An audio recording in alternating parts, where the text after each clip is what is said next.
Бәріңізге сәлем. Бүгін мен сіздерге WhatsApp'тағы жаңа функцияны көрсететін боламын. Бұл функция арқылы сіз қате жіберілген сообщениені қайта дұрыстай аласыз, яғни түзей аласыз.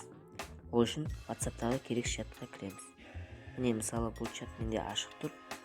Және осы жерге жазамыз. Мысалы қалың қалай.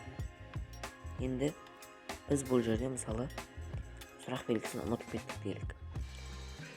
Осы керек сөздің үстінен басамыз. Оң жақтағы 3 точка және изменить батырмасы. Айта кетерлік жайт, бұл функция тек WhatsApp'тың соңғы версияларына ғана жасалады. Енді бұл жерге сұрақ белгісін қоямыз. Және міне изменено. Егер де сіз жазып жатқан адамның WhatsApp'ы жаңартылмаған болса, онда сіз жіберген сообщение ол адамға тек қалың қалай деп барады. Сұрақ белгісі оған көрінбейді. Ал егер жаңартылған болса, сізде қалай тұр, дәл солай ол адамға да көрінеді.